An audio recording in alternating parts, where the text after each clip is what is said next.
Damaged people are dangerous because they know they can survive. By Unknown. My mom is Filipino-American. She was born and raised in the Philippines, so there's a significant difference between how she lived her life and how I lived mine. I have an older sister, 14 years older than me.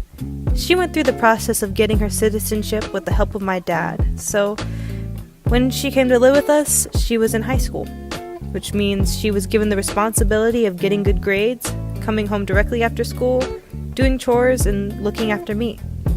Our mom would rarely ever let her leave the house, so she left anyway. She ran away a lot because of how strict she felt our mom was being.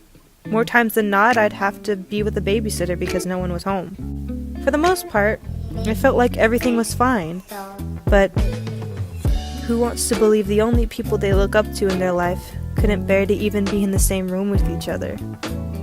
The disconnect with my mom started pretty young, but I still loved her. My mom took care of me and two other boys as a daycare type situation.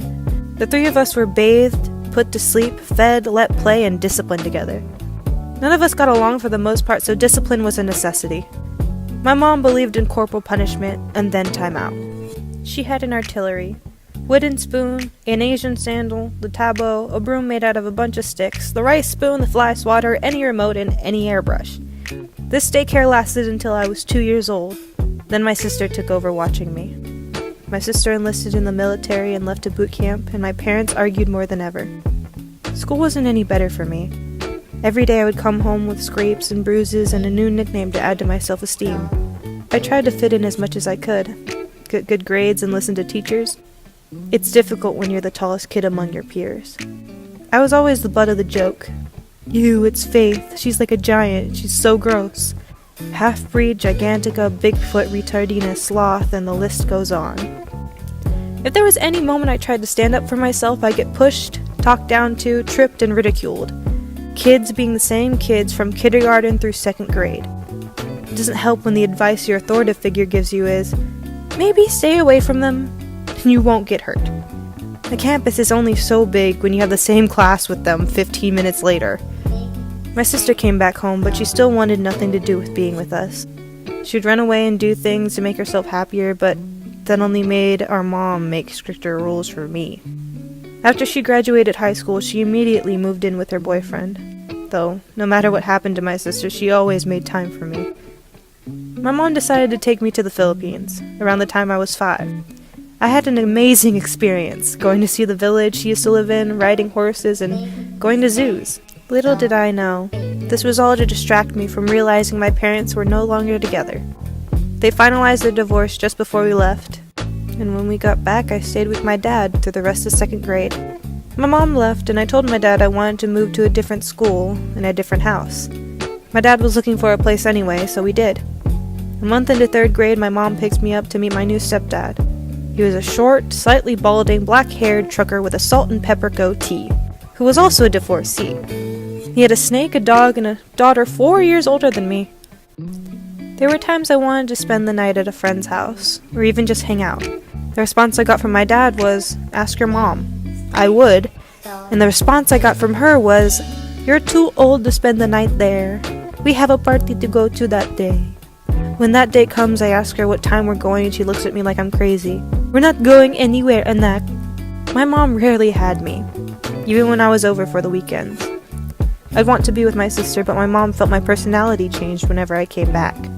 She blamed my sister for everything I did wrong, and I resented her for it. My sister acted as a mother to me. My mother felt like a family friend that criticized every tiny fault and mistake. 4 years later, my sister became pregnant. They named her Haley Marie Flores. I was in 6th grade at the time, so they pulled me out of class. I was picked up and brought to the hospital. The room smelled like medicine, and the air felt like sickness. My sister was sitting up on the bed with tears streaming down her face. I gave her a hug, and the doctor came in. "We're going to do an ultrasound to see if the baby's alright." They set up the supplies, and we watched, waiting with bated breath. There was deafening silence. January 19, 2010. Haley Marie Flores, stillborn. My sister and her boyfriend spiraled, and most of the family chalked it up to them being young and irresponsible. Our mom blamed the boyfriend for taking away my sister's future. And every day she'd tell me, "Do better than your sister. I don't want you ending up like her, no future, lazy, and struggling keeping her money because you know what she spends it on." The more my mom kept comparing my sister to me, the more my resentment towards her turned to hatred. 7th grade passed. I fell in love, and I lost it. There was no real point in turning back because I was already set to move in with my mom in Elk Grove. My 8th grade was a wild ride of rage, sadness, and loneliness. My mom wouldn't let me go anywhere after school unless it was to the teen center. I never had friends over because the house needed new furniture that we never got. The only thing I was able to do was everything so long as I was at home by myself. I could do anything. After I did dishes, watered the plants, restocked the fridge with water, took out the trash. Don't get me wrong, I was enjoying freedom, but freedom under the circumstance of always being alone. After that year, my mom and stepdad broke up. I moved back in with my dad, and after a significant amount of pondering what high school to enroll into, I decided to go to Center. There I found my love for art, theater, teaching, and I reunited with the love of my life. But it's also where my depression and anxiety grew. My mom, during this time, was living in an apartment with a friend.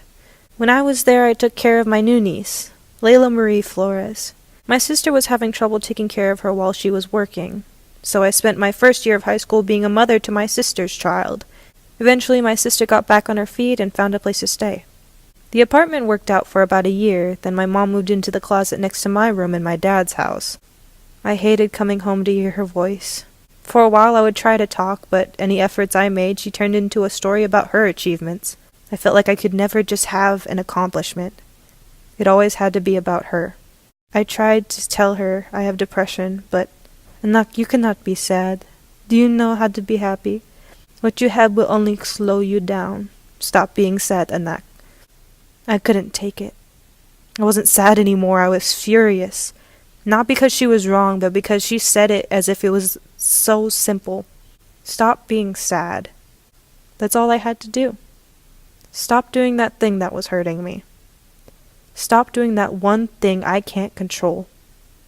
I'd had enough. Later that night, my mom was in her room and I grabbed all the courage I could and confronted her. I told my mom, "You are no mother to me." This elegant Filipino woman said, "I'm sorry you feel that way. You have always been my daughter and I will always love you." I stood there and told her of my anguish, of how I hated how she treated my sister like she had not brought herself from the depths with now a beautiful daughter. I told her I hated feeling like I would always be second to her when it came to achievements. No matter what I did, my mom would always have performed a greater feat. I wept and I wailed and I cried about how no one could understand how I was feeling, and my mother just listened, patiently waiting for her daughter to finish speaking. And finally she said, "Well, Bonso, I hope you'll come to realize I do what I do so you can become better than me, because I believe you will become an amazing woman. Mommy believes you can do so much better than what I have done. You and your sister are all I have now." I stood there, stock still, listening to the woman I had ingrained in my head to hate. Wash everything away in the span of about 45 seconds. I walked in and collapsed to my knees, apologizing. We hugged and cried together until we both calmed down. I said, "Mom, I want to hear your story." She looked at me, kissed the top of my forehead, and began to tell me about her life. She had 4 sisters and 1 brother. She would have had 16 brothers and sisters if they had the money to pay for antibiotics to fight pneumonia. Her mother, my grandma, was both physically and verbally abusive. Mom was the one to support her family. At age 6, she left to work for food at a relative's field. She worked 1 year and then went to school the next. At the age of 12, she was sent to Manila with one of her sisters to work. Her mom made a deal with her boss. Send her 3 months advance of my mom's paycheck and she would let her kids work for them as long as they needed. My mom went 6 months with no pay. By age 14, she worked 2 jobs and made time for night school. No one can give it to me but me, she said. In her high school career, she earned countless medals and awards, all to be torn away by a hurricane every rain season, not to mention the abuse she had to endure from her mother. My mom did everything she was told, never talking back, but her mom would beat her every day. One day, she was getting beaten to the point my mom had no tears left. My grandma broke the handle of a broom on my mom's back. When she stopped, my mom turned to her and said, "Are you done hitting me? Why don't you take that and kill me? You hate me so much." She left the house, her mom yelling and trying to keep up with her. She kept walking until she reached a highway. She stood there and turned to her mom. "I'll show you how to kill me. I think this will satisfy you." She walked into traffic but was pushed out of the way by someone passing by. Her mom grabbed her by the arm and dragged her back home. But from then on, she didn't punish her as frequently.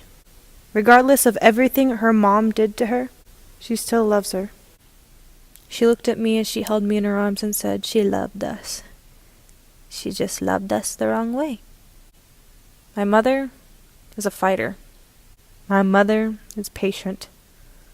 My mother is stubborn. My mother is my mother. And I'm so proud to be her daughter. I will spend the rest of my life working to become even greater than the person she wanted me to be. I love you, Mom. Damaged people are dangerous because they know they can survive.